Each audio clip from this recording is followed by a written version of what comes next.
किसी बिंदु पर बल वेक्टर एफ बराबर 2i cap minus 3j cap plus 4k cap Newton लगा है, इतना बल लगा है ना। इसका मूल बिंदु के परितः विस्थापन सदिश वेक्टर आर का मान दिया गया 3i cap plus 2j cap plus 3k cap metre है। इसके बल आघूर्ण की गणना कीजिए। तो बल आघूर्ण किसी पिंड के किसी अक्ष के परितः घुमाव की प्रवृत्ति को बल आघूर्ण कहते हैं ना। जैसे वह रेखीय गति होती है तो वहां बल का महत्व होता है। इस तरह जब घूर्णन गति होती है तो वहां बल आघूर्ण लगता है। और बल आघूर्ण गति सूत्र क्या है? बल के परिमाण तथा घूर्णन बिंदु से बल की क्रिया रेखा के बीच की लंबवत दूरी के गुणनफल को बल आघूर्ण कहते हैं। यानी टाउ बराबर क्या होता है? Vector F cross vector R, यानी टाउ बराबर वेक्टर बलागुण कैसी एक सदिश राशि है ना। यानी हमें वेक्टर एफ और ये जो विस्थापन सदिश दिया गया, इन दोनों का हमें क्रॉस प्रोडक्ट निकालना है या सदिश गुणन करना है। तो आइए करते हैं, पहले एफ और विस्थापन सदिश के मान लिख लेते हैं, फिर इसका क्रॉस गुणनफल करते हैं। तो हमें vector F cross vector R ज्ञात करना है ना, यानी टाउ का मान ज्ञात करना है। तो हम क्या बनाते, सारणिक बना लेते हैं, मैट्रिक्स बना लेते हैं ना। तो पहले आई कैप लिखा, फिर जे कैप लिखा, फिर के कैप लिखा।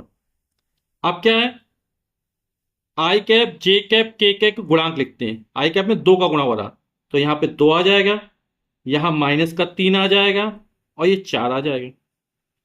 फिर अब वेक्टर आर के लिख देते हैं, 3 हो जाएगा, इसका 2 हो जाएगा और इसका 3 हो जाएगा। ठीक।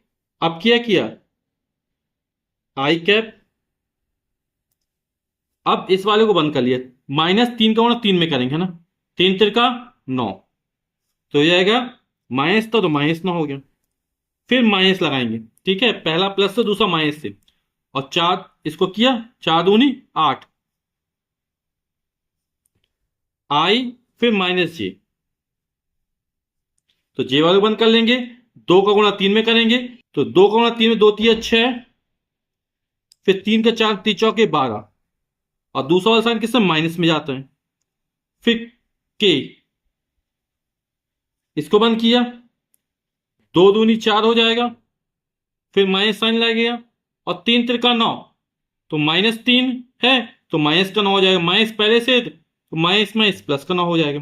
ठीक। तो आई कैप -9 -8, ये हो जाएगा -17, -j कैप 6 में से 12 जाएगा तो -6 बचा रहेगा, प्लस के कैप 4 में 9 जोड़ 9 4 13 हो जाएगा। अभी हो जाएगा -17 I cap minus minus plus 6j cap plus 13k cap. तो ये हमारा बल आघूर्ण निकल आ गया है ना। बल का मात्रक क्या होता है, न्यूटन होता है। विस्थापन सदिश से दूरी का मात्रक मीटर होता है। तो बल आघूर्ण का जो मात्रक निकलेगा वो निकलेगा न्यूटन मीटर। अब हमें मान लो इसका परिमाण ज्ञात करना है ना, बल आघूर्ण की गणना करनी कितना है। तो ये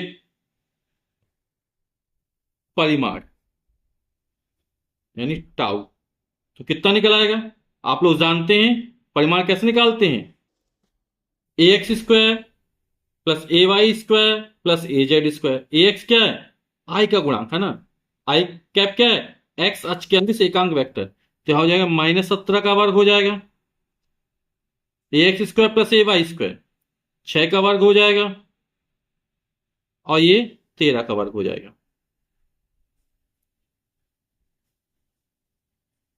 कोई भी संख्या हो, चाहे ऋणात्मक चाहे धनात्मक, उसका वर्ग हमेशा धनात्मक होता है।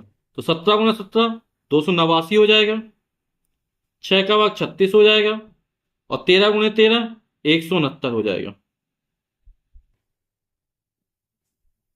9 6 15 15 9 24 की 4 हाथ लगी 2, 8 2 10 10 3 13 13 6 19 की 9 हाथ से लगी 1 2 1 3 और 1 4, तो वर्गमूल 494 न्यूटन मीटर इतना परिमाण निकल आएगा।